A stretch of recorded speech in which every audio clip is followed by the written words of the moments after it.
conversación, que tiene como protagonistas a María Rodríguez, autora del libro, y a Vanessa Rodríguez, dos especialistas que han trabajado en temas de adolescencia, sexualidad y educación. Quiero empezar con una idea que me parece crucial, debido a que esta mesa quizá es la que aborda las temáticas que vamos a abordar durante todas las sesiones y que forman parte de la médula de Alianza Rebelde, pero lo aborda desde el marco de la adolescencia. Y quería empezar con una idea que me parece crucial para enmarcar nuestra charla. Los adolescentes de hoy no son peores que los de antes. En muchos sentidos son incluso mejores. Esta afirmación puede sonar provocadora en un contexto en el que estamos acostumbrados a escuchar sobre la generación de cristal, personas jóvenes, supuestamente frágiles, sobreprotegidos y carentes de resiliencia. Pero esa mirada, lo sabemos, hoy es adultocéntrica. Es decir, proyecta en ella nuestros prejuicios más que observar sus realidades y los marcos desde los que los adolescentes elaboran sus prácticas. Lo que sí es cierto es que la adolescencia siempre ha sido un tiempo de crisis. No hay adolescencia sin crisis, dice Vanessa en uno de sus trabajos. Y la crisis que hoy se ve amplificada porque vivimos en una sociedad en crisis.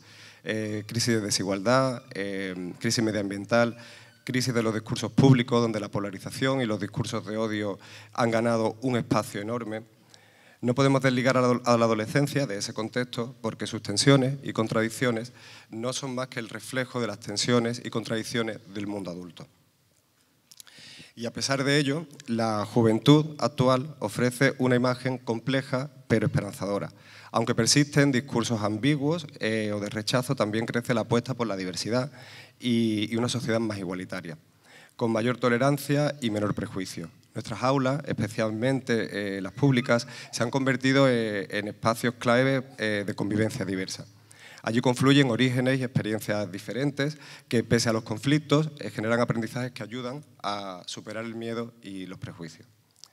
Los datos del reciente Informe de Juventud de España 2024 del Ministerio de Juventud añade matices importantes a esa fotografía. Tenemos jóvenes más educados, más interesados en la política, pero con empleos más precarios, más polarización interna y menos identificación con el feminismo y el bienestar emocional. Si en 2019 el 64% de los jóvenes se declaraban a favor de la igualdad entre hombres y mujeres, en el 2023 había descendido a un 54%. Y si en 2019 el 82% identificaba la violencia de género como uno de los principales problemas, actualmente ha descendido hasta el 65%. Son cifras, sin embargo, que lejos de invitarnos al derrotismo, creo que deberían servirnos para tomar el pulso a una generación que sigue viendo la igualdad como un reto, pero que la vive de otra manera, con contradicciones y nuevas sensibilidades. Creo que el trabajo de María y de Vanessa son trabajos fundamentales para acercarnos a esas nuevas sensibilidades y a esas contradicciones de las personas jóvenes. Y es en ese marco donde aparece la pornografía como un actor central de la conversación que hoy queremos abrir. No porque el porno tenga autoridad para educar, de hecho no la tiene, ni queremos que la tenga, sino porque en ausencia de una educación sexual clara y precisa y eficaz para las personas jóvenes, el porno sí se está convirtiendo en una de las principales fuentes de socialización sexual de las personas jóvenes. Y el porno no educa, pero sí educa el silencio de las personas adultas en relación a las personas adolescentes. Por eso, esta mesa nos parece tan relevante y el trabajo de María nos parece fundamental. Es un acercamiento digno y claro y muy honesto a esta temática, porque nos permite mirar frente a tres cuestiones que son esenciales a nuestro modo de ver y podemos debatirlas luego. La primera, la cuestión de la pornografía en la adolescencia.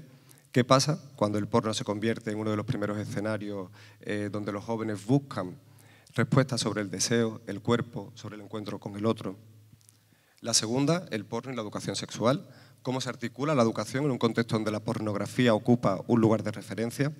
¿Y qué valores y estrategias necesitamos para contrarrestar esas narrativas? Y la tercera, las alternativas y los recursos. Ambas son especialistas en alternativas y recursos en el campo de la educación sexual. ¿Qué representaciones y propuestas desde lo ético, lo diverso y lo inclusivo pueden ayudarnos a ampliar ese imaginario? El objetivo de esta mesa no es demonizar la pornografía, pero tampoco idealizarla. es tratarla y contextualizarla en el mundo de la adolescencia. No es caer en el catastrofismo ni en el derrotismo, sino abrir un espacio de reflexión crítica y constructiva. Porque si algo nos enseñan los jóvenes es que tienen capacidad para identificar las contradicciones, para señalar lo que les gusta del porno y lo que no les gusta, su falta de realismo, su fuego exclusivo de placer en lo masculino o la ausencia de consenso. Y también para imaginar alternativas.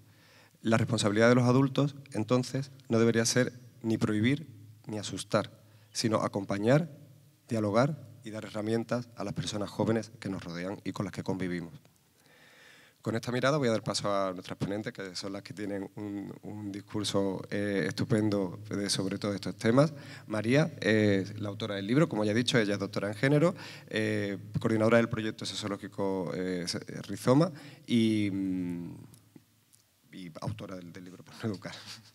Y Vanessa Rodríguez, psicóloga, psicopedagoga y sexóloga, y entre otras investigaciones voy a destacar Ser adolescente, transición a destino, que publicó y realizó junto a Ricardo Fandiño. Os voy a dar la estructura de la mesa. En primer lugar intervendrán María y Vanessa, y a partir de ahí comenzaremos un diálogo con la intención de que ese diálogo traspase la cuarta pared y a través del código QR seáis vosotros y vosotras los que planteéis todas las cuestiones que veáis de interés. Así que le paso la palabra a María. Bueno, pues...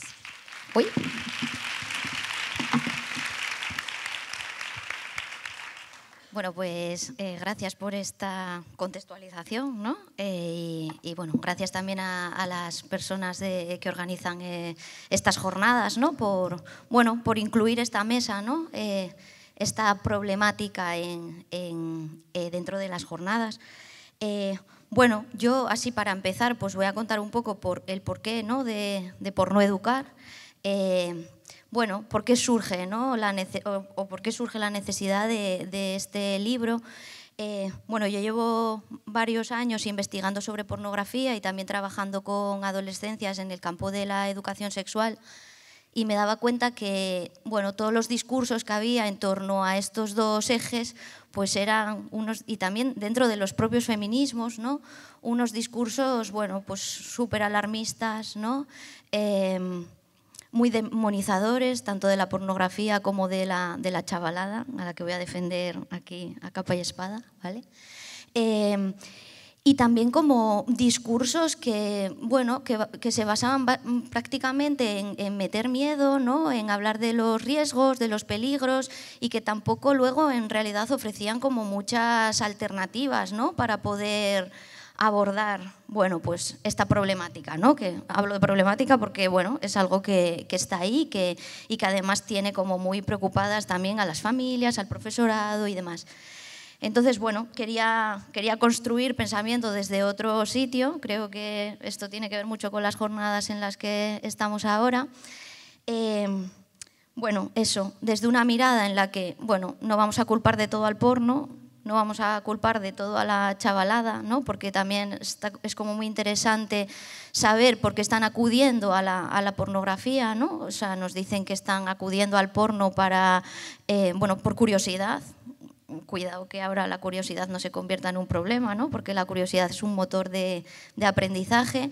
Nos dicen que están acudiendo al porno para masturbarse. Cuidado que no vayamos a volver a los tiempos de Mari Castaña, donde la masturbación estaba fatal, ¿no? Y nos están diciendo que están utilizando la pornografía para aprender de sexo, frente a la falta, ¿no? de recursos, bueno, pues desde otros lugares, ¿no? Que estén hechos para educar y no para producir fantasías, que es para lo que está hecho el porno, ¿no? Bueno, aquí también creo que hago un llamamiento a que las personas adultas asuman responsabilidades. Bueno, se les echa un poco la bronca, ¿no? A las personas adultas que leen el libro y les dicen, bueno, ya vale de echar balones fuera, ¿no? Es el momento de asumir que tenemos un problema con la educación sexual también, ¿no? Que no sabemos cómo hacerlo y que está bien, ¿no? Admitirnos, vernos las personas adultas también desde esta vulnerabilidad de, bueno, pues no sabemos, no tenemos herramientas, y por eso el subtítulo del libro también, ¿no? Es una guía. Sí que tiene este carácter de ensayo, pero sí que tiene también un carácter de guía, ¿no? Es un libro al que volver, al que repasar, ¿no? Bueno, pues eso, ¿no? ¿Cómo abordo esto? ¿Cómo lo hago?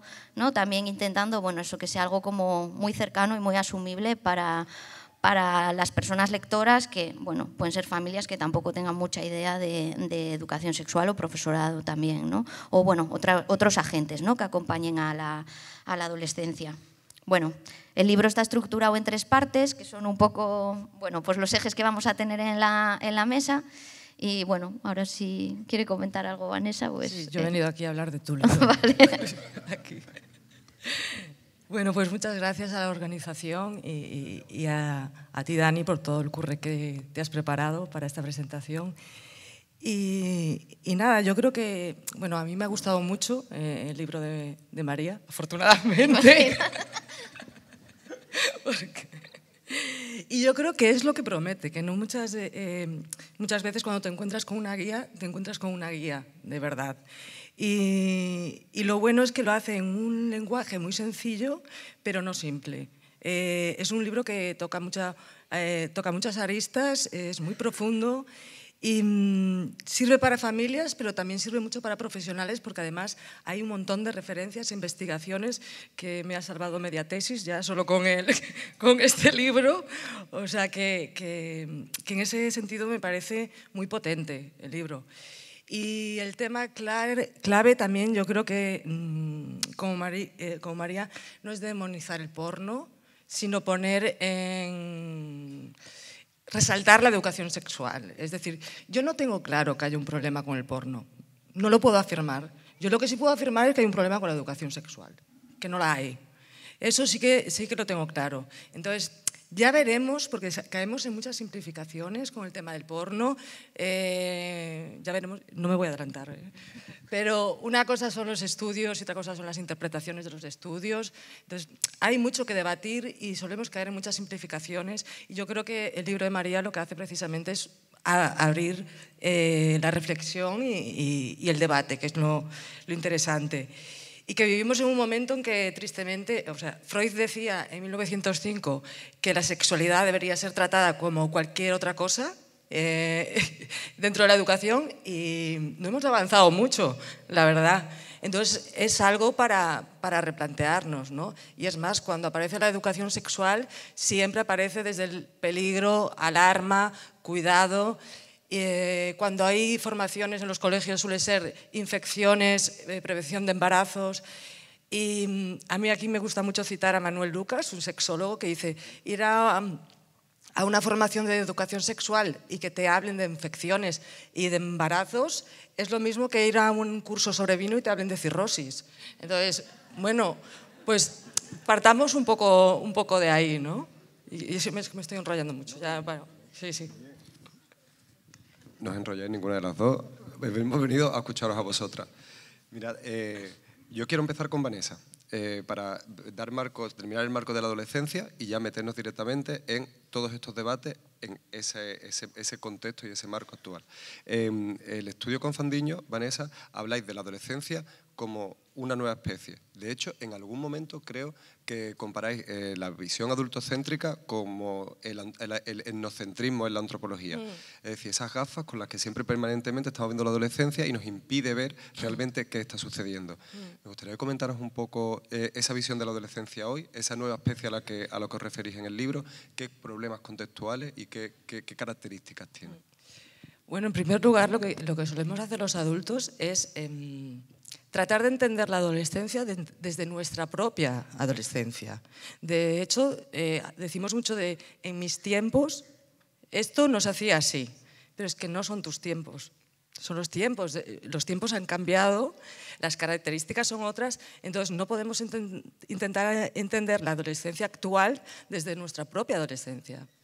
Y después, en esa mirada desde el antropólogo, pues porque es así. Una cosa es poder entenderla desde fuera, pero otra cosa es vivirla desde dentro. Entonces podemos hacer un acercamiento a lo que es la adolescencia actual, pero siempre quedándonos con un margen de que no la vamos a entender de todo y que está bien, no pasa nada, porque no es nuestra época, no la vamos a entender de todo y tenemos que dejar ese margen, ¿no? de no saber y quedarnos con eso, que no pasa nada, ¿no?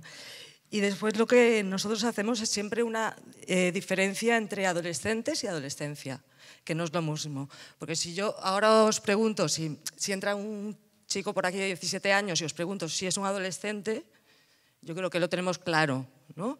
Si os pregunto, si entra una niña de 10 años y os pregunto si es un adolescente, decimos igual que no. Pero si digo si está en la adolescencia, y si entra alguien con 50 años y os pregunto si está en la adolescencia, igual tenemos un debate, ¿no? Entonces, que una cosa, lo que proponemos un poco es la idea de que la adolescencia está colonizando etapas de otras esferas de la vida, ¿no? Son las llamadas infantescencias y las adultescencias, ¿no? Que son características propias de la adolescencia que ahora las estamos viendo en personas que no deberíamos verlas. Entonces, estamos viendo infancias muy erotizadas cuando no toca y estamos viendo adultos que se comportan como adolescentes. De hecho, si vemos, la adolescencia es la época que está generando más deseabilidad social. Es donde ponemos la mirada, lo deseado es tener siempre un cuerpo joven como el adolescente. Las modas de ropa las marca el adolescente. Antes estaban como muy separadas y ahora ves a niños que visten como adolescentes y a señores y señoras que visten como adolescentes. Los modos de ocio también los marcan los adolescentes. Ahora, yo cuando salía no te podías encontrar con tu padre en un festival. Ahora, igual sí, ¿no? Entonces, incluso adaptamos las cosas para poder seguir manteniendo nuestra vida adolescente. Pues ya los festivales, opción familias, para que tú puedas ir, dejar ahí a tus niños y tú venga, dale. Entonces, realmente los comportamientos adolescentes están... tú córtame cuando veas, que, vale. Los vemos que están muy marcados en los adultos, no, en la gente mayor, porque no podemos hablar de adultos. Entonces... eso es muy desesperanzador para los adolescentes, porque ¿dónde están los referentes? Si tú, lo básico para llegar a otro lado es tener referentes. Si tu referente es el adulto, es otro adolescente, no hay continuidad, no hay a dónde vas a llegar, hay como un corte. Entonces eso... desesperanza. Y luego que los adultos somos muy petardos vendiendo la adultez. O sea, siempre es, uy, cuando llegues adulto, ya verás. Uy, cuando no sé qué, hombre, lo vendamos un poco mejor, ¿no? Que tiene muchas cosas buenas ser adulto, ¿no? Y después esa desesperanza, no paramos de decirle que el mundo va a ser peor. Y esto es constante. Siempre, el mundo va a ser peor, el mundo va a ser peor. Y esto paraliza a los adolescentes. El mundo no sabemos si va a ser peor, lo que sí sabemos es que va a ser distinto. Entonces hay que creer mucho en los adolescentes para poder hacer ese cambio y que ellos tienen la capacidad. Y que hacer lo mejor de nosotros no es muy difícil. O sea, tenemos las herramientas y el nivel no se lo hemos puesto alto. Entonces, bueno, que... Es que creo que me estoy en... Sí, cambia porque si no sigo. Bueno, y esta cosa de va a ser peor y sois lo peor, ¿no? O sea, también como esta mirada que hay de la adolescencia, que es algo que también en el libro se cuestiona, ¿no? Bueno, pues este profesorado, yo se lo digo mucho al profesorado cuando trabajo con profesorado, no podéis odiar a la peña con la que trabajáis, ¿no? O sea, este odio a los adolescentes, llegas con el profesorado, es que son lo peor, dices, hostia, tío, pues dedícate a otra cosa, ¿no? O sea, bueno, que tenemos que querer y que nos mejoran, ¿no? Y que si no nos mejoran, la responsabilidad seguramente también estará en nuestra parte de la balanza, ¿no? Si nos están mejorando, que lo hacen, ¿no? Mirad, en el libro de María, ella lo plantea como una guía y es verdad que hay partes que se estructuran como una guía. En la parte de educación sexual son unos cuadros en gris que te van dando pautas para todos los temas que va abordando, irlos trabajando. Cada uno de los puntos que María pone es una guía no, es un ensayo realmente. Ya, para sacar... lo hubiera hecho más largo, lo que pasa es que me dijeron en la editorial que no era una enciclopedia, ¿no? Eso me mandaron recortar. Para rescatar un poco lo que decía antes también Vanessa cuando presentaba su libro, es una guía, pero al mismo tiempo, también lo decía María, es una guía, ensayo, y cada uno de esos puntos es para sacar y para hacer transposiciones didácticas increíbles, porque aporta criterios de intervención. Desde ese punto de vista, que es muy valioso tener referentes a los que dirigirnos para poder trabajar estos temas en un campo donde los hay poco, ella plantea que el porno no está hecho para educar, sino para producir y rentabilizar fantasía. Lo deja muy claro desde el principio. Sin embargo, influye en los modelos de la chavalería. ¿Qué papel debería jugar para ti la educación sexual para contrastar esas narrativas y otros referentes, con referentes más saludables, por supuesto? ¿Y hasta qué punto puede existir un porno que acompañe la educación sexual adolescente? Vale. La segunda pregunta es melonazo, ¿eh? Bueno, poner el foco en la educación sexual era, bueno, pues una necesidad, ¿no? Lo que decíamos antes, o sea, parece que el problema todo el rato está en el porno. Es que incluso hasta a nivel institucional, que luego aquí también yo creo que vamos a meter candela, ¿no? Pero a nivel institucional están saliendo anuncios en los que dice el porno está educando fatal a tus hijos. O sea, las personas que tienen competencias, ¿no?, en que el porno no eduque a tus hijos, te dicen el porno está educando fatal a tus hijos. Bueno, claro, es que el porno no está hecho para educar, ¿no? O sea, sería muy raro que el porno estuviera educando bien a las criaturas, ¿no? Porque no tiene unos objetivos pedagógicos, tiene otros objetivos, ¿no? Bueno, hay que poner el foco en... Cuando decimos que el porno está educando fatal, también estamos diciendo que nuestros programas de educación sexual son una mierda, ¿no? Podría ser el anuncio así. O sea, nuestros programas de educación sexual no valen. Podría ser una campaña del ministerio, ¿no? Porque es lo mismo, ¿no? Bueno, pues vamos a poner el foco en lo que podemos hacer algo, ¿no? Y es en implementar mejor educación sexual, ¿no?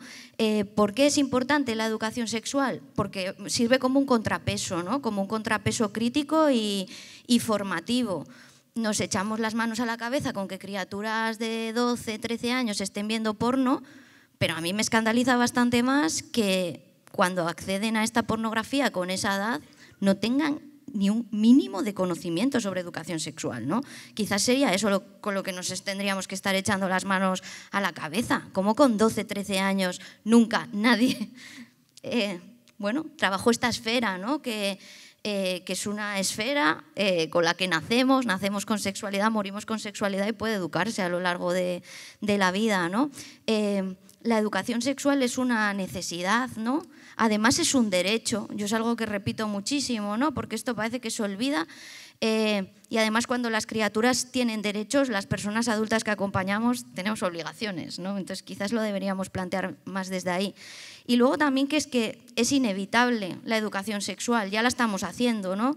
Los silencios también son una forma de educar, no responder a las preguntas es una forma de educar. Bueno, yo que sé, que no haya una asignatura implementada en los institutos, pues también es una... Y quejarnos de que educa TikTok o Aitana o yo qué sé, ¿no? A cualquiera le echamos la pelota, ¿no? Bueno, pues eso también es una forma de educación sexual, ¿no? Quizás el debate no sería tanto educación sexual sí o no, sino qué tipo de educación sexual queremos ofrecer y encima la que ofrecemos, como decía antes Vanessa, pues es un poco basurilla, la verdad. También es lo que nos está diciendo la chavalada, ¿no? Que entramos al aula solo a hablar de riesgos, de peligros, o incluso es para lo que te llaman, ¿no? Quizás es para lo que te llaman. Luego ya nosotras pues hacemos de virus y vamos contando otras cosas, ¿no? Pero, pues eso, ¿no? Por ejemplo, ahora es que ven a hablar de malos tratos, dices, tío. O sea, es la educación sexual apagafuegos. Siempre es como, hay un peligro, corre. Que ahora hacemos una sesión. Total, hace poco con peques les pregunté qué eran los buenos tratos y decían no pegar, no insultar, no escupir. Dijo uno, no tirar a nadie por las escaleras. Dije, guau, ¿no? O sea, como que tenían muy claro lo que no se podía hacer, pero tampoco tenían palabras para decir lo que sí era tratarse bien, ¿no? Y yo creo que esto también es muy sintomático del tipo de intervenciones que estamos haciendo. Antes hablábamos de ITS o de embarazos no planificados, que es un poco lo que nos llegó quizás más a nuestras generaciones, y ahora entramos todo el rato al aula a hablar de violencia sexual, de violencia de género, ¿no? Pero bueno, no les damos pautas del el que sí, ¿no? O sea, que creo que esto es súper importante también. Y bueno, sobre todo tener en cuenta que la educación sexual no es algo que se nos haya ocurrido a 4 progres, ¿no? Así que nos levantamos por la mañana, sino que bueno, es un derecho y además es una herramienta, ¿no? De prevención, pero también de empoderamiento, y es una herramienta de transformación social también, ¿no? Porque, bueno, pues sus objetivos son dar conocimientos, ¿no? Habilidades, valores, pues para que las personas podamos tomar decisiones libres, responsables, ¿no? sobre nuestras propias sexualidades. Y eso, el no te lo da, ¿no? O sea, tenemos que trabajar desde lo positivo, porque es que si no, es que además si no a la chavalada les vamos a interesar una mierda, no sé cómo te lo digo, ¿no? Y en esto que decías también de la educación sexual de los adolescentes, ¿no? Recordemos, porque, bueno, ayer lo comentábamos, que hay muchas cosas del libro que decían, jolín, pero si esto también lo hago yo, que era como que coincidíamos un montón. Y es que incluso los ejemplos que se ponía, que los adolescentes antes de la pandemia salieron a manifestarse pidiendo educación sexual, y los adultos no los acompañamos. Fueron ellos los que salieron pidiendo como una asignatura. Y después que luego los adultos siempre, dentro de estos círculos, es necesaria la educación sexual tiene que estar implementada desde los inicios, pero la sexología como profesionales, ¿dónde están nuestros planes de estudio? ¿Dónde está en todas las carreras que tienen que ver con las humanidades? No existe, y esa no la reivindicamos. Entonces, esto tiene que estar en medicina, tiene que estar en psicología, tiene que estar en educación sexual, ya la pongo como carrera, ya mira, no. Y no la reivindicamos, no le damos ninguna importancia, cuando trabajar con personas es tocar la esfera de la sexualidad siempre. Esto lo digo, ¿no? Que vamos con la sexualidad por la vida, o sea, ojalá pudiéramos, en los institutos les encantaría que los chavales dejaran la sexualidad en un tupper, ¿no? Como les dejan que pongan los móviles. Pero, bueno, o sea, es que es una esfera que no se está abordando, ¿no? O que además eso, pues echan muchos balones fuera, y luego el problema es que la chavalada tiene curiosidad y acude al porno. Bueno, pues lo que decías tú antes, ¿no? El problema es que no estamos haciendo educación sexual. Recojo la pregunta del melonazo, ¿vale? Preguntabas, ¿no? Que si puede haber algún tipo de porno que acompañe a la chavalada. Bueno, melonazo, ¿no? Hay otros tipos de pornografía, ¿no? que pueden tener potencialidades, ¿no? Además, incluso en la guía, ¿no? Hay una parte que se habla de otro tipo de pornografía, ¿no? Aparecen también muchos recursos, ¿no? Para poder acceder también a este tipo de pornografías que, bueno, muestran, bueno, pues una manera diferente, ¿no? Al porno mainstream, ¿no? Que tanto criticamos, de mostrar los cuerpos, las sexualidades, las relaciones, la comunicación que se da en estas relaciones, ¿no? O sea, y que puede tener potencialidades, pues, educativas. Decir que si el porno puede acompañar me parece como, bueno, más confuso, ¿no? Porque si decíamos que el porno no está hecho para educar, igual tampoco tiene por qué estar hecho para acompañar a ninguna personita, mucho menos, ¿no? Y además, si nos vamos en términos legales, ¿no? La distribución, o sea, la distribución de pornografía o la producción de pornografía para menores de edad sería un delito, ¿no? O sea, que en estos términos, en términos legales, la respuesta sería absolutamente no. También esto me lleva como a pensar que quizás deberíamos tener materiales educativos quizás más explícitos, ¿no? Y esto creo que es una necesidad también. Creo que ahora mismo también estamos cagadas todo el rato, ¿no? Las personas que nos dedicamos a hacer educación sexual con los materiales que generamos. ¿Por qué? Porque estamos todo el rato con la lupa ahí y entonces intentamos hacer cosas súper naifs. Lo más así como, ay, qué cookie, no, mira, estos penes de colores, ¿no? O sea, porque Bueno, pues porque estamos acojonadas cada vez que sacamos un material con que, bueno, pues nos vayan a meter una denuncia o nos vayan a cancelar, ¿no? Tenemos abogados cristianos siempre por aquí encima de nuestras cabezas, a profesorado cristiano, bueno, como que hay un montón de organizaciones ahí que cuando sacas una guía están ahí a ver por dónde te pueden tocar las narices, ¿no? Entonces, generamos materiales tremendamente, eso, ¿no? Como muy infantiles, muy naif, ¿no? Y entonces...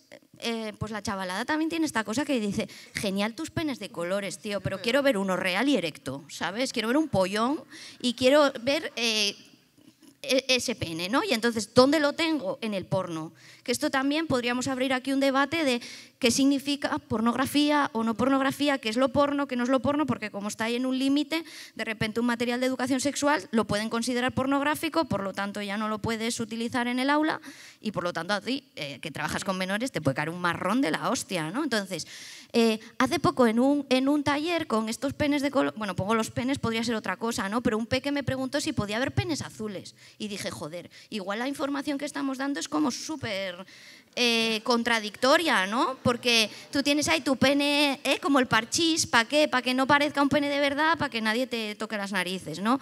Pues no puede haber penes azules, ¿no? Quizás deberíamos de... Hombre, si es de un príncipe, es igual, sí. Bueno, podemos entrar a fastidiarles más los cerebritos, ¿no? Entonces, creo que además creo que hay una vuelta como atrás con esto, ¿no? Hay materiales educativos, por ejemplo en Asturias hay una guía de los años 90 que hoy en día no podríamos publicar por las ilustraciones que tiene, por ejemplo. Creo que aquí hay como una vuelta atrás, o hay programas, ¿no? Por ejemplo Pubertet, que es un programa noruego donde, bueno, pues salen cuerpos reales, ¿no? Salen desnudos, integrales, y la presentadora sale ahí como, mira, esto es un pene, y lo señala y lo toca y no sé qué. Bueno, pues se montó la de Dios, ¿no? Y es Noruega, que desde 1970 tienen la educación sexual incluida en los programas educativos. Imagínate aquí la que se podría liar, ¿no? Pero claro, creo que sí que necesita más explicitud lo que hacemos, ¿no? Pero no sé si... pero ya no sería porno, sería otra cosa, ¿no? Sí, yo concuerdo totalmente con María, y es que incluso cuando preparas un taller, encontrar unas láminas que no sean de dibujos de genitales es dificilísimo, dificilísimo. Y yo creo que el tema de la educación sexual ya no es tanto si alguien protesta, porque puede protestar quien quiera, sino que no hay un respaldo, que es diferente. Porque si protestan los terraplanistas de que en el clase no se debería decir que la Tierra es redonda, nadie se preocupa. Pero la educación sexual lo que pasa es que no hay un respaldo detrás. Y ese es el gran problema, ¿no? Y después, pero tenemos que partir de la base que la sexualidad nos inquieta a todos. Es algo que estamos muy lejos de tener naturalizado. Y por eso yo me pregunto tanto si hay que darle tanta importancia al porno y ponerlo siempre tanto en el centro del debate, ¿no? Porque los debates ya están atravesados por la moral, de alguna parte. Y solo tenemos que ver lo que inquieta la sexualidad dentro de los juegos infantiles. Si dos niños están jugando a tener relaciones sexuales, que es una forma de exploración que no tiene que ver con esa connotación sexual que le damos los adultos, ahí se monta un drama familiar. En cambio, si están jugando a atarse, adelante. Vamos todos. Las bodas en los coles, yo siempre lo digo, que el matrimonio infantil está prohibido, ¿no? Y hay bodas todo el rato en los coles. Y nadie llama a servicios sociales, ¿no? O sea... Claro, es que lo enrarecemos todo. Entonces, si estamos en casa y escuchamos a los vecinos echarse la bronca entre ellos, decimos, qué pesados. Pero si escuchamos a los vecinos follar, ahí nos genera una inquietud. Entonces, no... tenemos más naturalizada la violencia que la sexualidad, muchísimo más. Entonces, por eso digo que el porno, ¿por qué lo tenemos tan en el centro del debate? Igual porque nos inquieta todo lo que tenga que ver con lo sexual. Pero bueno, eso ya igual más adelante, ¿no? Podemos coger la violencia, ¿no? que es de lo último que hablaba Vanessa, y las dos lo habéis trabajado en vuestros trabajos. Es recurrente el miedo ese de que la pornografía produce violencia. parece que no produce tanta violencia, sino que es cierto que reproduce estereotipos sexistas. La pregunta sería, bueno, ¿cómo trasladar ese matiz a la educación sin caer en alarmismo ni en posiciones ingenuas? Otro melón. Y además como que, bueno, un melón además que está como, que genera una brecha también dentro de los feminismos, ¿no? Hay un sector del feminismo que dice que la pornografía es violencia, fomenta la violencia, se da como mucha caña con esto, ¿no? Yo creo que deberíamos ser más rigurosas, ¿no? con las investigaciones que existen sobre este tema, ¿no? Yo cuando escribí el libro estuve revisando la mayor parte de la bibliografía que hay sobre este tema y realmente, ¿no? Bueno, de esto también podemos hablar, tú también estás como muy metida en este tema, ¿no? Pero no hay ningún estudio que diga que el porno, ¿no? Fomenta la violencia, o sea, no hay ningún porno que diga que hay una causalidad directa, ¿no? entre el consumo de pornografía y bueno, pues, cometer actos de violencia, ¿no?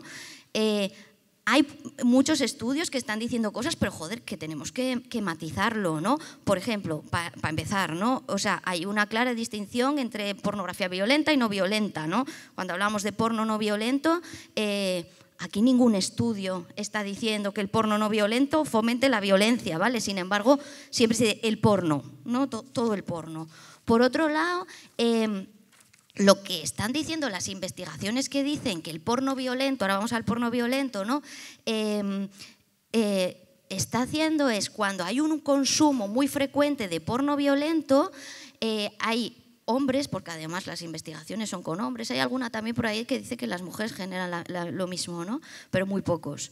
Dice que puede fomentar actitudes violentas cuando ya hay una predisposición a esta violencia, ¿no? Es decir, cuando estas personas ya tienen actitudes sexistas, ¿no? o comportamientos violentos previos, puede fomentar, ¿no? este tipo de comportamientos. También yo algo que cuando escribí el libro estuve revisando mucho eran las metodologías que utilizaban las diferentes investigaciones que afirmaban claramente que el porno, claramente cuando ves porno violento, vas a ser más violento, ¿no? Y estas metodologías, entiéndeme, son confusitas, ¿no? Por ejemplo, hacen un estudio y hacen una llamada a hombres que consumen porno violento, ¿no? Analizan a estos hombres y dicen, son más violentos. Y dicen, como ven porno violento, son más violentos. Pero es que estos hombres igual están consumiendo este tipo de pornografía porque ya previamente eran violentos, ¿no? Entonces, como que cuidado con este tipo de afirmaciones constantes, ¿no? Vamos a ser también como mucho más rigurosas, sobre todo porque si nos inventamos los datos no sirve para nada, ¿no? O sea, como que sí que sirve para generar alarma social, a veces también desde muchas posturas para decir, bueno, pues como pasa todo esto, no te preocupes, que lo arreglo yo, que también es como difícil de entender, ¿no? Estas posturas. Hablo de algunas personas que se dedican a trabajar también con pornografía y adolescencia y bueno, que tenemos que ser como, bueno, más rigurosos con todo esto. No sé si... Sí, sobre todo como profesionales, ¿no? A ver, yo creo que María lo ha explicado muy bien, ¿no? Se tratan como causalidades, cosas que no lo son. No existe ni un solo estudio que establezca una relación causal entre ver porno y que haya un acto violento o violencia sexual. Lo que hay, se establecen relaciones correlacionales. ¿Y qué significa correlacional? O que el porno puede generar más violencia o que las personas que cometen actos violentos ven más porno o que existe una variable externa que influye sobre las dos. En fin de cuentas, no sabemos mucho al final sobre eso y eso es interesante verlo. Y después que todos hablamos sobre violencia, violencia, violencia, pero es que no todo el mundo tiene la misma idea de violencia. Entonces, cuando vas a un estudio, lo primero que tienes que hacer es ver cómo conceptualiza la violencia.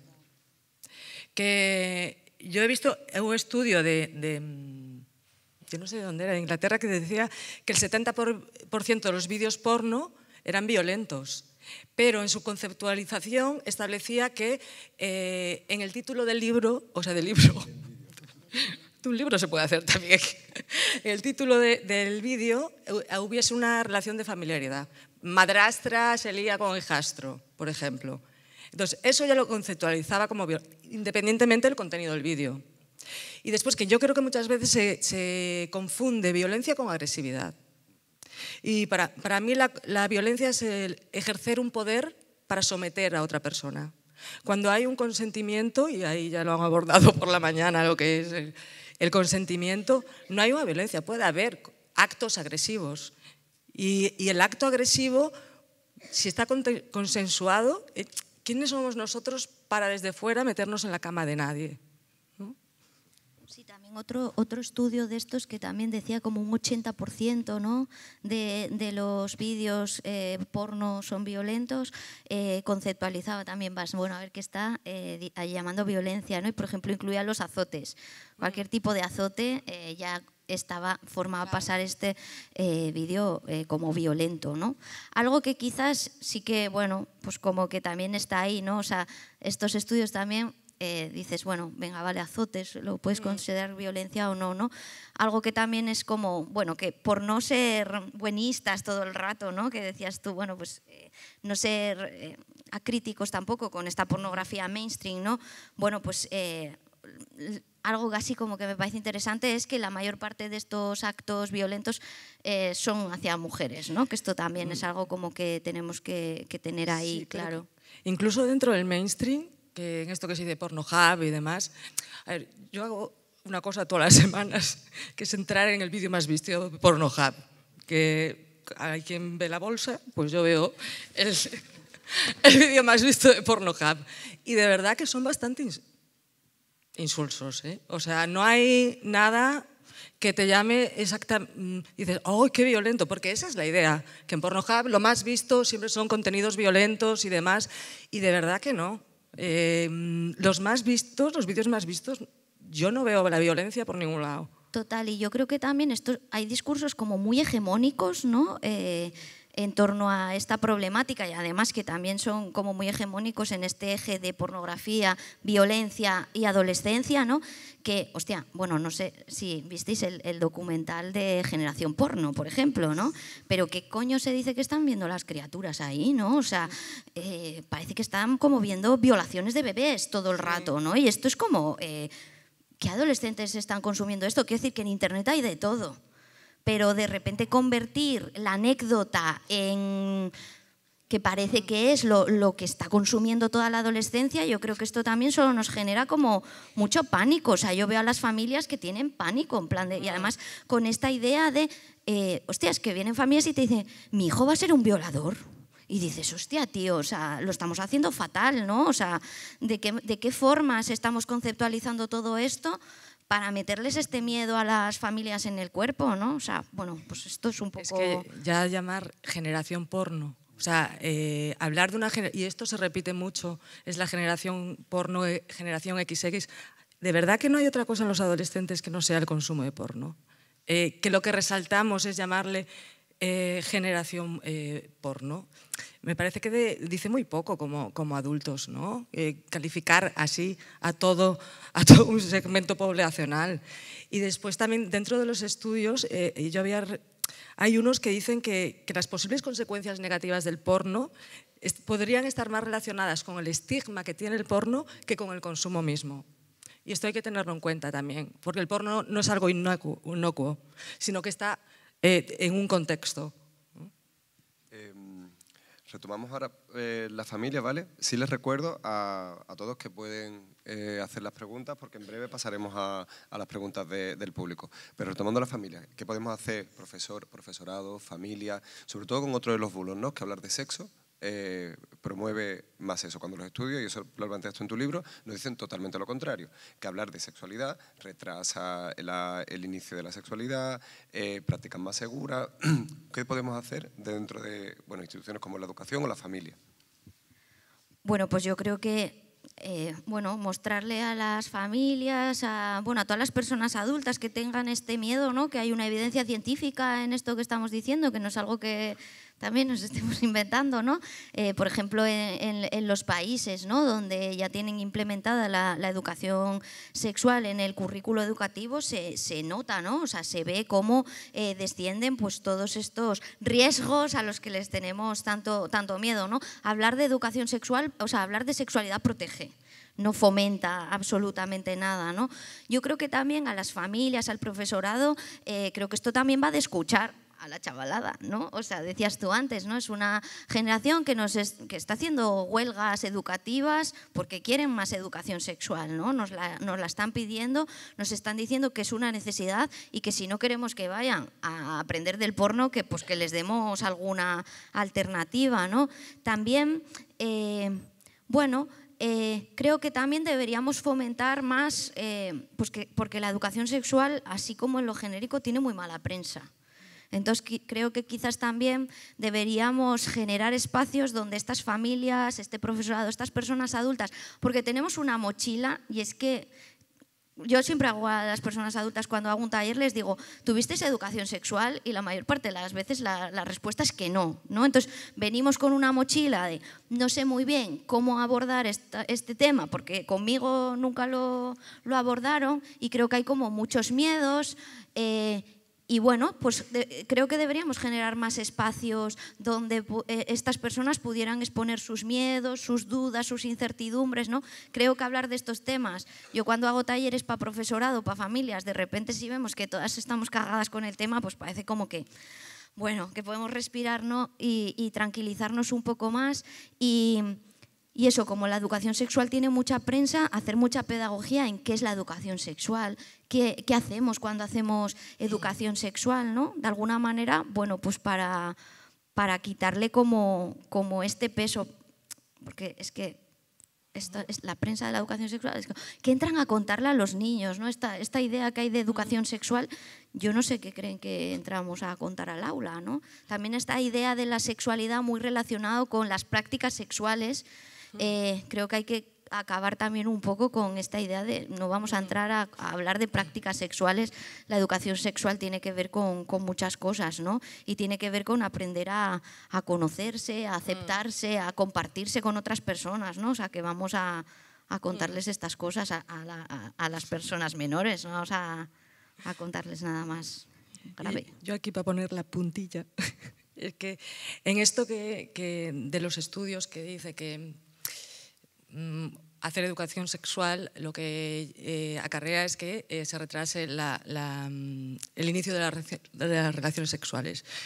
Yo ahí empezaría por qué es una relación sexual. Porque al final siempre estamos hablando que hay que desgenitalizar y solo hacemos estudios que genitalizan.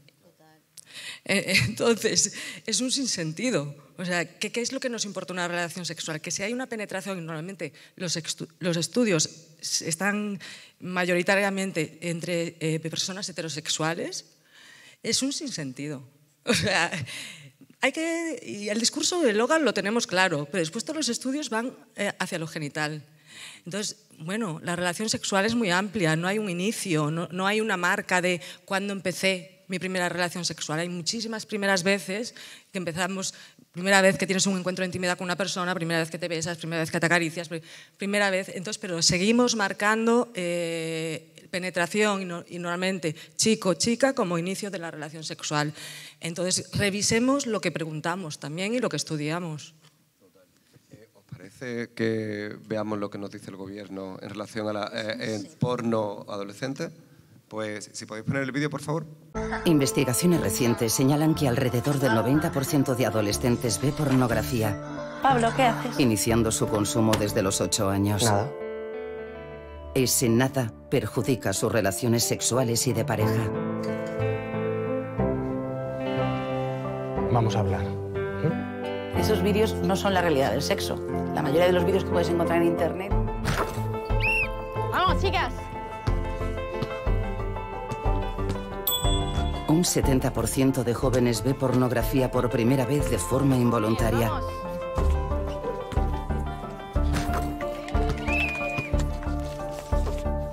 Oye, Laura, que empezamos. ¿Qué te pasa? Nada. Ese nada normaliza y erotiza la violencia. Chicas, vamos a hablar. Venid. Eso no es sexo, es violencia. El 90% de padres y madres cree que sus hijos e hijas no ven pornografía. Hola, papá. Hola, papá. Chicos, ¿vosotros habéis visto porno? Yo... nada. ¿Para nada? Ese nada puede arruinarlo todo. Vamos a hablar. Esos vídeos no son la realidad del sexo. Para que ese nada no lo arruine todo, vamos a hablar. Habla, escucha, protege. Ministerio de Igualdad, Gobierno de España. Bueno, es que yo creo que es ese padre diciendo, hey chicos, vosotros veis porno, o sea, ya describe como lo que no hay que hacer, ¿no? O sea, como lo que nunca deberíamos hacer, pues es ese señor, ¿no? Y además, bueno, a mí algo que me inquieta también, como esta cosa de tenemos que hablar, que es la peor frase que alguien te pueda decir nunca sobre nada. La charla, vamos. O sea, a mí me dices, tenemos que hablar y me acojono, ¿sabes? En plan de, o sea, ¿qué me va a querer decir, no? Y también como esta idea que parece que se va a arreglar con una única conversación, ¿no? Toda esta movida. No sé, o sea, es que me parece un delirio desde el principio hasta el final, ¿no? O sea, bueno, por las risas creo que... Y dar por hecho que van a hablar contigo. Si tú nunca has hablado, nunca has tenido este tema dentro de la mesa y has hablado con tus hijos, dar por hecho que van a hablar contigo, ¿no? Pero a mí lo que me parece, una cosa es que esto pueda estar de acuerdo, ¿no? El enfoque, y a mí lo que me parece indignante, y aquí ya empiezo, es los datos. Los datos son falsos. O sea, el 90% de los adolescentes ve pornografía, es un dato falso. Entonces, yo soy muy, aparte de ver porno, soy mucho de escribir también. Y le escribí al Ministerio de Igualdad preguntando de dónde sacaban esos datos de que el 90% de los adolescentes veían pornografía. Me pasaron un par de estudios, le dije que ya conocía esos estudios y que ninguno de esos estudios decía que el 90% veía pornografía, que me dijera exactamente dónde. Me volvieron a mandar los estudios, le contesté que estaban sumando acceso con consumo y que repetían además, sumaban 2 veces los del consumo porque eran acceso y consumo. Entonces que no se podía hacer peor. Y su respuesta fue: pon una queja. Sí, puse una queja.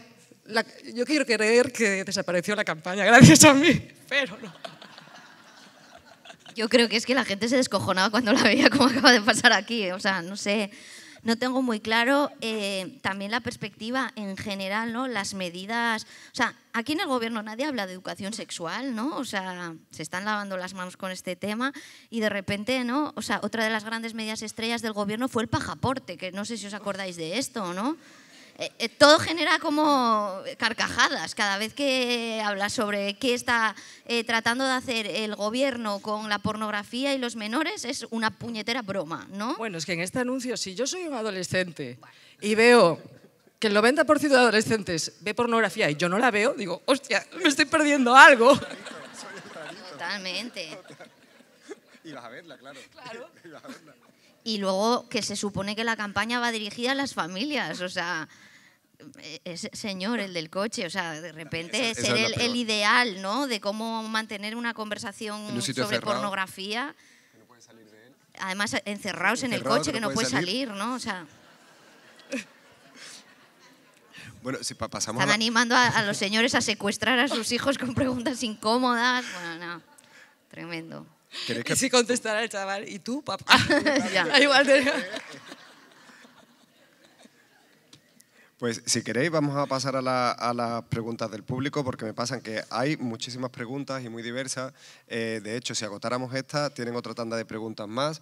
En ese sentido, agradeceros la participación y agradeceros a vosotras que hayáis suscitado tanto interés. A ver, vamos a empezar. Voy a hacer un bloque, porque intuyo que hay muchos profesores y profesoras en el público y hay mucha inquietud sobre cómo tratar estos temas en los diferentes niveles educativos, edad a la que se debe empezar la educación sexual, si en asignaturas concretas como las alternativas a las religiones se puede establecer como un bloque, aprovechar ese hueco o ese espacio para introducir la educación sexual, de qué manera introducir la educación sexual en diferentes materias, de manera transversal, que es tal como está establecido dentro de los marcos legislativos. Y en ese sentido, igual podemos conectar también con el libro de María. Ella hace un repaso sobre cómo los diferentes diferentes marcos legislativos han tratado o no tratado la educación sexual, y que tiene que ver además con, bueno, lo que veía, dependiendo del signo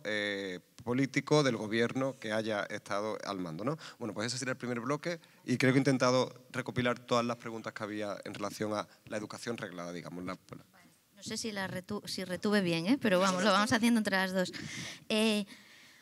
Bueno, con el tema este de la educación en el marco, o sea, en el marco de la educación formal, ¿no? O sea, yo creo que también uno de los principales problemas que existen hoy en día es que pues está esta cosa de su carácter transversal, ¿no? Que es que esto es otro engañabobos un poco, ¿no? ¿Por qué? Porque, o sea, lo que nos dicen es, como es tan importante, ¿no?, tanto la educación sexual como la coeducación, por ejemplo, debería ser tratado en todas las materias, que era una de las cosas que preguntaban aquí, que sí, que ojalá, que en la práctica sería maravilloso que trabajáramos en todas las materias la educación sexual. En la práctica, ¿qué pasa? Que no lo hace nadie, ¿no? O sea, yo lo que me encuentro, ¿no?, es que o alguien con una voluntad ya propia. En general, cuando vas a un cole, llaman a la de biología para absolutamente todo, ¿no? O sea, es decir, hay un caso de sexting no mal gestionado y dicen, ¿dónde está la de biología? Que es como la de biología, la pobre, ¿sabes? Le caen como todos los marrones, ¿no? Entonces, que se podría abordar en todas las asignaturas, desde luego. Luego también, ¿cómo, no? Pues no sé, claro, depende de la asignatura. Hay asignaturas donde trabajas mucho más todo lo que tiene que ver con las corporalidades, pues ahí desde luego, pero es que incluso hasta en matemáticas podríamos introducir, yo qué sé, en los problemas de matemáticas, ¿por qué siempre son parejas heterosexuales, ¿no? O las que tienen que contar las manzanas? Bueno, pues es que a lo mejor, ¿no?, hay una pareja de dos señores que de repente compran manzanas y las juntan, ¿no? Yo qué sé. Parece que vas como Ana Botella y ahora juntas las peras. No, hombre, pero que me refiero a que introducir cuestiones que tienen que ver con la diversidad, con la igualdad, lo podríamos hacer en prácticamente todas las asignaturas. Había una pregunta ahí que se hace mucho y que es ¿cuándo empezar? Pues desde el principio, ¿no? O sea, pues si nacemos con sexualidad y morimos con sexualidad, esto debería ser un tema que debería estar a lo largo de nuestras vidas. En el caso de la educación formal, pues desde los 3 años, ¿no?, que es cuando empieza. En infantil se pueden trabajar cuestiones relacionadas con la sexualidad, por supuesto, ¿no? Y con las relaciones, con los buenos tratos, como decíamos antes, con el consentimiento, que antes hablaban, ¿no?, de cómo trabajar con la infancia el consentimiento. O sea, yo creo que lo que hay que hacer aquí es perder miedo y, desde luego, ¿no?, tener materiales, tener recursos que te ayuden a adaptar, ¿no?, los diferentes ámbitos que se abordan en la educación sexual a cada edad. Pues desde luego no vas a hablar de consentimiento igual con peques de 3 años que con chavales de 18 o de 17, ¿no? Pero desde luego yo creo que esto debería ser algo que abordásemos en todas las edades. No sé, creo que, o sea, no sé si contesté a todo. Sí, o no. yo creo que sí. ¿Sí? A tope. Yo estoy totalmente con ella. Esto de la transversalidad queda en tierra de nadie. Y puede ser polémico, pero casi te diría que menos mal.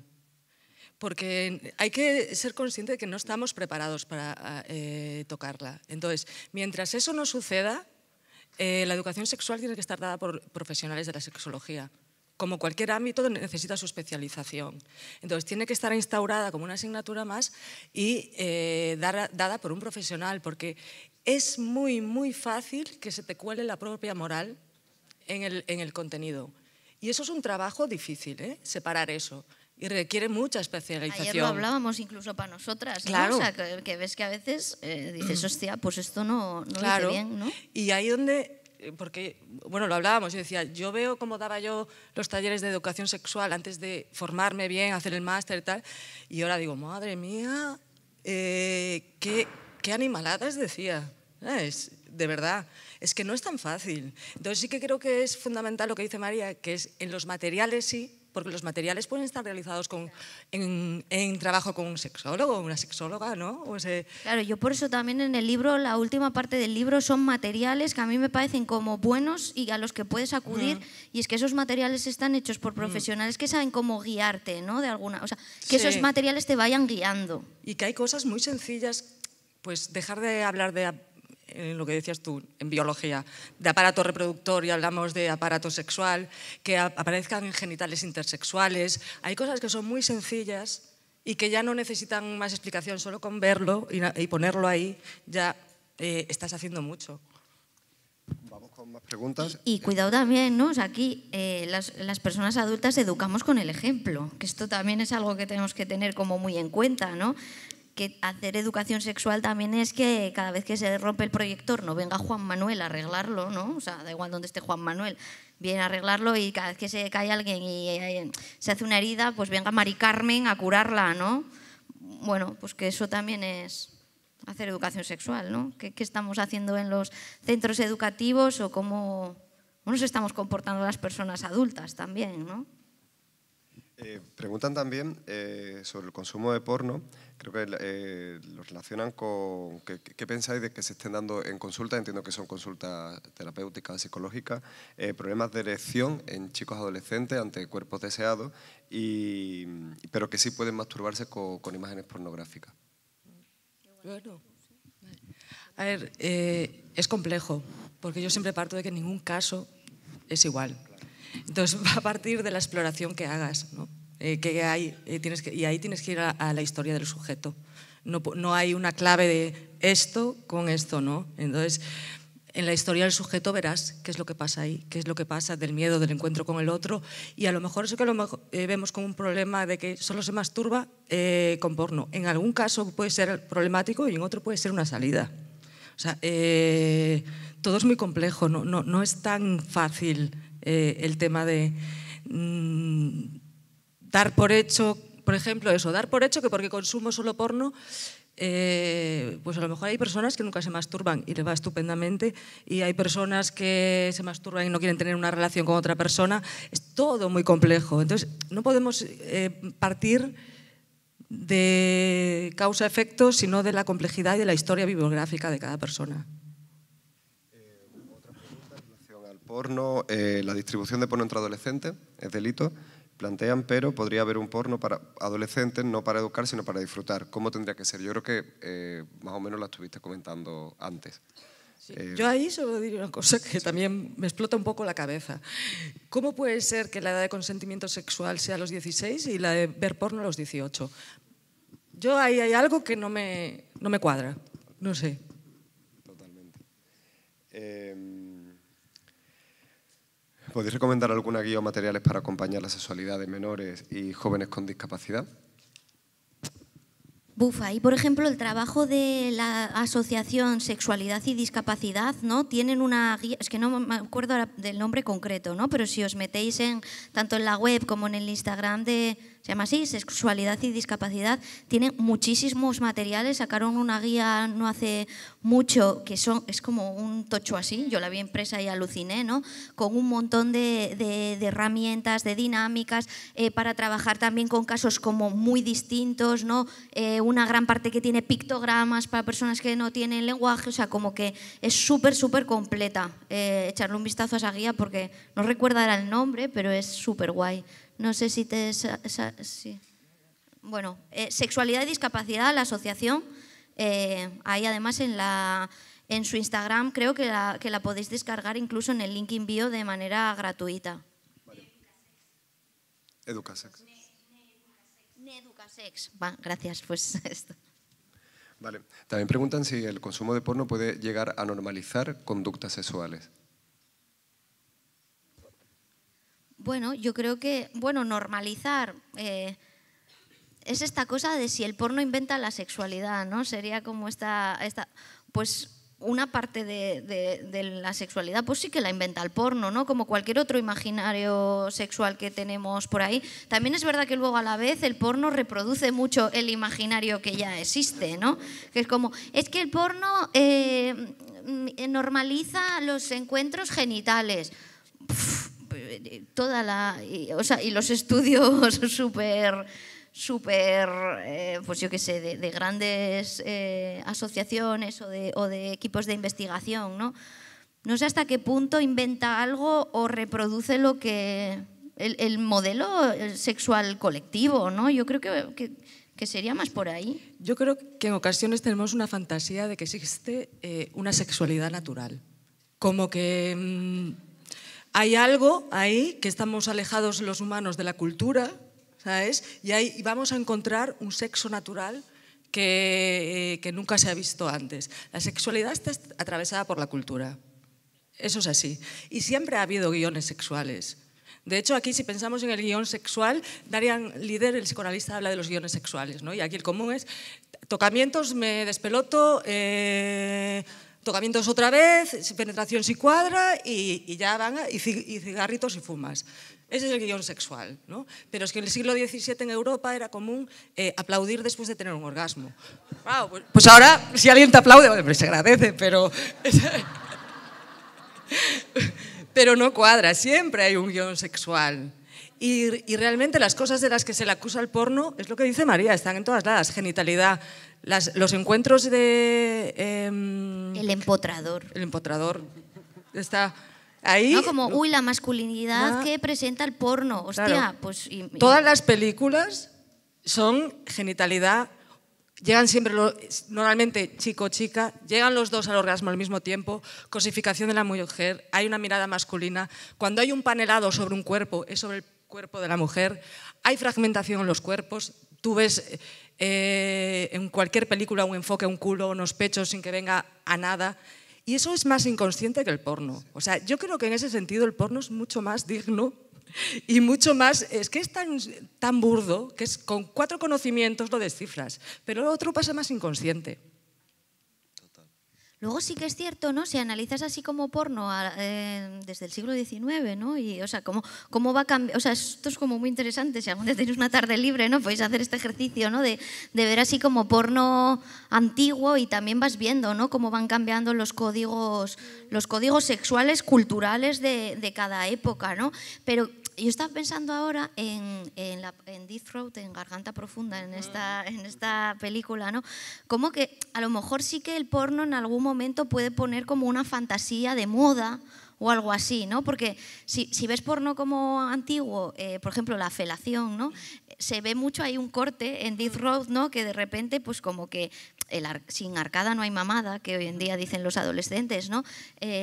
Ahí hay como un corte, ¿no? En los años 70 y hasta ese momento pues como que las técnicas de felación igual eran otras, ¿no? O ves que no se meten el pene en la boca, ¿no? Que esto es como, mira, hacen así como si fuera un helado, una cosa así como, bueno, que puede ser interesante, creo que puede ser una cosa más, ¿no? Como decíamos con la violencia antes, ¿no? Puede ser un factor más que influya en esto, pero no el... Sí, es que incluso el peso. Los modos de producir porno, pero dicen, claro, es que el porno de antes contaba una historia, era más tal, esto se dice mucho. Pero es que la forma de producir porno ha cambiado igual que la forma de producir todo. O sea, a partir del Soldado Ryan, el cine ha cambiado. Que es cuando el tema de experimentar lo mismo, beberte ahí en medio de la batalla, y ahí ha habido un cambio en el cine. Ahora se tiene que sentir. En la de los coches, tú lo que tienes que sentir cuando ves el cine es que estás en la carrera. Pero es que incluso ahora no puedes ir a ver un museo, un cuadro y ya está, tiene que ser un museo inmersivo. Sí. Tienes que... Todo y en el porno está el Pope. Claro, el porno. Es que el porno es algo más que... O sea, la sociedad no cambia por el porno es una representación de lo que pasa en la sociedad. Sí. Y en ese sentido, productos que tienen que ver con lo digital, como plataformas OnlyFans, donde la propuesta es una red social que al mismo tiempo tiene la parte esta de sociabilidad y de consumo de porno, de imágenes pornográficas. ¿Qué incidencia tiene o qué representatividad tiene este tipo de plataformas en la gente más joven? A ver, me voy a retrotraer también. Yo creo que los seres humanos somos seres tecnológicos, desde siempre. O sea, en la edad de piedra se hacían herramientas y las herramientas siempre han estado al servicio de la humanidad. Las hemos construido y eso ha ido modificando nuestros comportamientos. La sexualidad no escapa de ello. Entonces, todas las tecnologías que hay también están dispuestas para la sexualidad. Hay que ver cómo se acoplan, sin más, pero tampoco es un foco, siempre, bueno, eso también ahora nosotros cada vez que pasa algo nuevo tendemos a poner la alarma, ¿no? A ver, ha cambiado todo, pero es que no paramos de cambiar, la tecnología no para de cambiar y la sexualidad no para de cambiar. Entonces son elementos más a tenerlos en cuenta. Lo importante es ir un poco a la base, ¿no? Si tú tienes un desarrollo ético y moral adecuado, la tecnología la vas a utilizar en base a ese desarrollo. Y esa es la clave, un poco. Yo creo que también ahora, pues por ejemplo, ¿no? O sea, en los discursos así del miedo, vamos a llamar discursos del miedo, ahora OnlyFans está como súper en el centro, ¿no? Y también parece que todos los chavales tienen OnlyFans. Hace poco, no sé dónde fue, pero no sé si fue en la televisión asturiana, había como un documental, ¿no? Y había 3 chavalitas así sentadas, ¿no? Y entonces el entrevistador les decía, pero bueno, tenéis OnlyFans, no sé qué, tal, pero... había una que decía, sí, ¿no? Como que, bueno, como que lo petaban OnlyFans, ¿no? Y las otras 2 estaban al lado como mirándola en plan de... Y decían, sí, yo también, ¿no? Como esta cosa de... Yo también soy deseable, ¿no? También esta cosa de...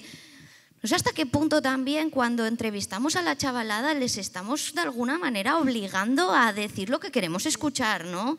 Tenemos un acercamiento a la chavalada o ponemos las cosas en un sitio que es como, si tú ahora dices, o sea, yo estaba pensando, es que claro, había una que estaba como, no tengo ni idea de qué me estás hablando, ¿no? Pero decía, yo también, porque era como, yo también soy objeto de deseo, ¿no? Yo también quiero ser deseada, ser deseable y entonces, claro que tengo OnlyFans y vendo bragas, ¿no? O sea, no sé, que me da la sensación de que pues eso, como le damos más peso al porno del que tiene, le damos más legitimidad de la que tiene, creo que ahora con el OnlyFans y la chavalada estamos como poniendo un peso ahí que incluso les incitamos a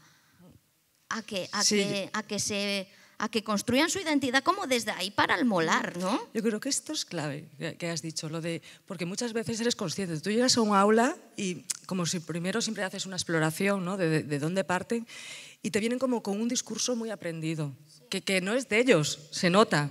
Pues cosas como el porno es malo, es porno, nadie ve porno además, es violento. Reproducen estos discursos pero sin saber muy bien de dónde llegan, lo tienen que decir.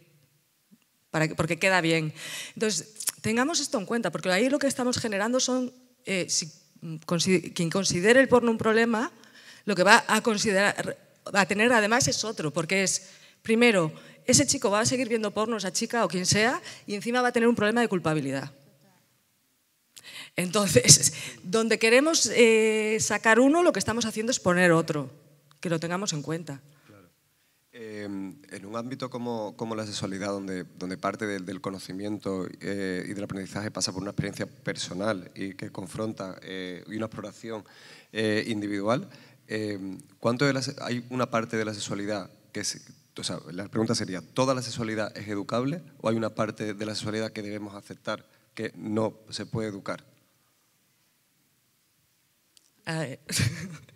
Eso es como también decir un poco si vamos a salir educados de clase, ¿no? Porque nos den todos los conocimientos. Pues hay una parte, la sexualidad tiene que ver con la identidad y con la individualidad. Entonces hay una parte que escapa evidentemente a toda educación, afortunadamente. Te digo, es que, claro, y luego el inconsciente y nuestras propias experiencias es muy potente. Y de ahí, del inconsciente, ¿cómo educas el inconsciente? Bueno, hay cosas para desentrañarlo, pero hay una parte propia y creativa también, afortunadamente. Y luego también tiene que ver con, pues eso, ¿no? Antes decíamos, vale, damos conocimientos, pero también habilidades, ¿no? O sea, no sé hasta qué punto también, con las intervenciones que podemos hacer nosotras a veces, que son como muy reducidas, ¿no? Igual entramos y damos muchos conocimientos, pero las habilidades pues te las tienes que manejar y las tienes que trabajar a lo largo de la vida y a veces no las tenemos ni nosotras mismas, ¿no? Pues antes, por ejemplo, hablamos del consentimiento, ¿no? Y a lo mejor si entras a un aula y haces un examen sobre el consentimiento, esta chavalada igual sacaría un 10, ¿no? En el test, ¿no? Sabe que tiene que contestar a cada respuesta, ¿no? El consentimiento, ¿cómo debe ser? Y no sé qué. Y siempre, bueno, pues tiene que ser voluntario, ¿no? Y darían, bueno, perfecto, ahí, y en positivo, y el sí, y tal. Y luego les dices, bueno, ¿y qué tal os va la vida con esto? Y te dicen, pues como el culo, ¿no? O sea, ¿por qué? Porque no tengo muy claro cómo poner límites, porque no sé muy bien cómo comunicarme, porque a veces digo sí cuando quería decir que no, ¿no? Muchas cuestiones de las que salieron antes porque no es algo sencillo.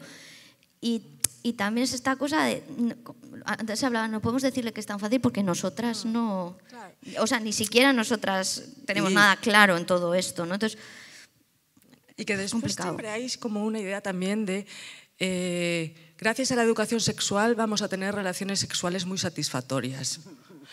Es que no. A veces un churro, por muy buena educación sexual que salga, si eso forma parte de la sexualidad. Entonces lo que tenemos que normalizar son los miedos, son lo que salga mal y que la sexualidad no solo siempre tiene que estar el placer como máxima, es un diálogo con otra persona, es un encuentro con otra persona. Y en ese encuentro a veces tienes placer, a veces no, y a veces incluso haces cosas que no son placenteras porque el placer te produce ver que la otra persona tiene placer.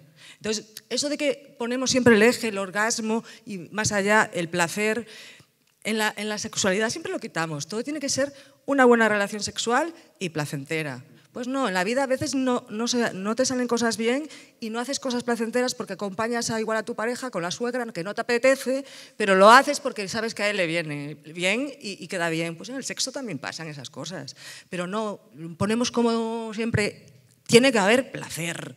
Hombre, yo no digo que vayas en plan no disfrutar nunca, pero que desdramaticemos un poco también eso, ¿no?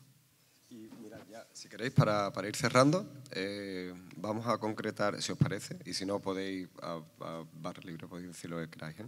Pero se me ocurre, por ejemplo, cómo combinar, desde la perspectiva de la educación sexual, una mirada que respete la libertad a la fantasía, al mismo tiempo que aporte valores y marque límites.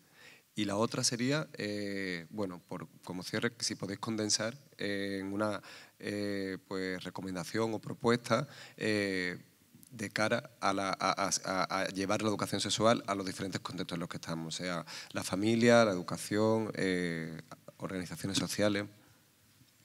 Bueno, pues justo esto que dices de diferencia, o sea, como poner o sea, permitir la fantasía, pero bueno, que luego haya unos límites éticos, ¿no? O sea, yo creo que esto también es algo que abordo en el libro, y es que creo que hay que hacer una diferenciación clara entre una cosa son las fantasías y otra cosa son las conductas, ¿no?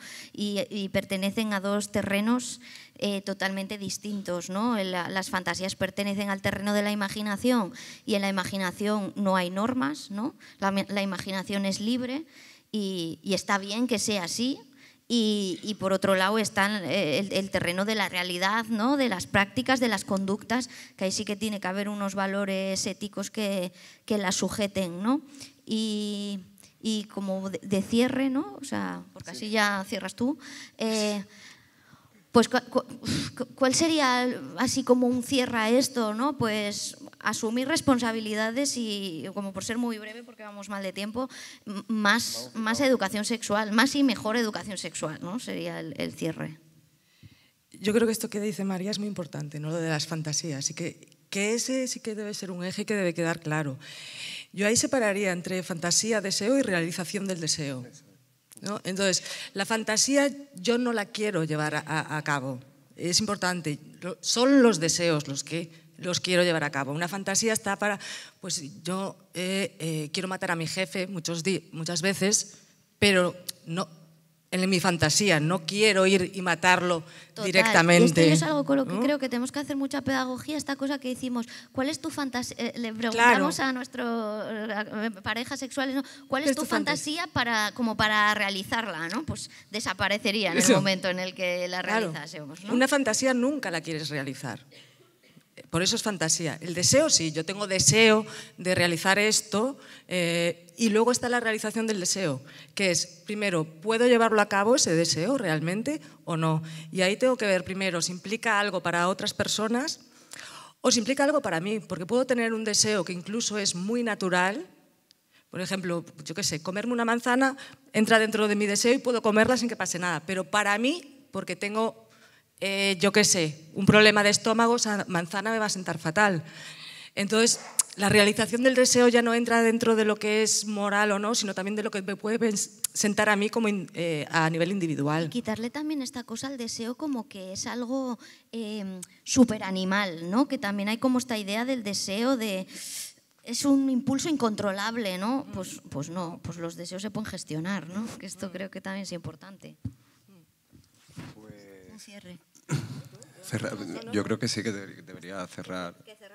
No. Eso, pues más y mejor educación sexual, vamos a ponernos las pilas y vamos a dejar de echar balones fuera y vamos a querer muchísimo a la chavalada porque mola muchísimo.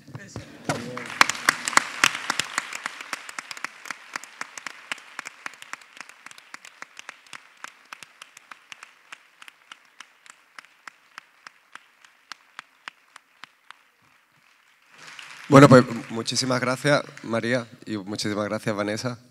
Habéis estado estupenda y hemos disfrutado muchísimo. Clausuramos la sesión aquí, la primera mitad del día. Creo que tenía recados que decir, pero yo no me acuerdo ahora mismo.